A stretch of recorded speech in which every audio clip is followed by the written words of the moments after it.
আবারও শোকাহত বিএনপির নেতাকর্মীরা। পল্টনে কেন্দ্রীয় কার্যালয়ের সামনে স্বেচ্ছাসেবক দলের নেতাকর্মীরা এসেছেন তাদের সহযোদ্ধাকে শেষ বিদায় জানাতে। গত বুধবার রাতে কারওয়ান বাজার এলাকায় দুর্বৃত্তদের গুলিতে নিহত ঢাকা মহানগর উত্তর স্বেচ্ছাসেবক দলের সাবেক সাধারণ সম্পাদক আজিজুর রহমান মুসাব্বিরের মরদেহ আনা হয় বিএনপির কেন্দ্রীয় কার্যালয়ের সামনে। বাদ জোহর জানাজার নামাজে অংশ নেন বিএনপির নেতাকর্মীরা।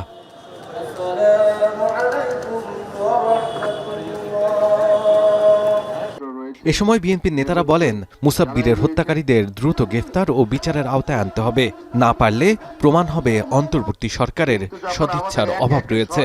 শনিবার ঢাকা মহানগরী সহ সারা দেশে বিক্ষোভ মিছিলের কর্মসূচি দিয়েছে স্বেচ্ছাসেবক দল। ষড়যন্ত্রকারীরা তারা আজকে আগামীর নির্বাচনকে বানচাল করার জন্য বিভিন্নভাবে হত্যাকাণ্ডের সাথে জড়িত হচ্ছে। আজকে আমাদের সহযোদ্ধাদেরকে হত্যা করা হচ্ছে। আমি এই অন্তর্বর্তীকালীন সরকার সহ স্বরাষ্ট্র মন্ত্রণালয় উপদেষ্টাকে আমি অনুরোধ জানাবো, আপনারা দ্রুত খুনিদেরকে খুঁজে বের করুন। এই ঘটনার এই হত্যাকাণ্ডের পিছনে যারা জড়িত, তারা যেই হোক, অনতি বিলম্বে তাদেরকে গ্রেপ্তার করে বিচারের কাঠগড়ায় দাঁড় করাতে হবে। এর আগে দুপুরে গুলশানের দলের চেয়ারপারসনের কার্যালয়ের সামনে বিএনপির স্থায়ী কমিটির সদস্য সালাউদ্দিন আহমদ সাংবাদিকদের বলেন, নির্বাচন ব্যাহত করতে যে সকল বিচ্ছিন্ন ঘটনা ঘটানো হচ্ছে এটি তারই অংশ। পরাজিত ফ্যাসিস্টদের ষড়যন্ত্র সফল হবে না বলেও জানান তিনি। বিচ্ছিন্ন ঘটনা ঘটছে, গতকালকের ঘটনাও তারই অংশ।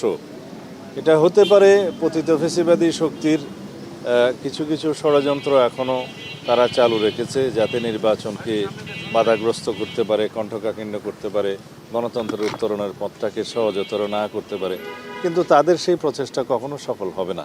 এ সময় বিএনপির ভারপ্রাপ্ত চেয়ারম্যান তারেক রহমানের উত্তরাঞ্চল সফর নির্বাচনী আচরণবিধি লঙ্ঘন হবে না বলেও দাবি করেন তিনি।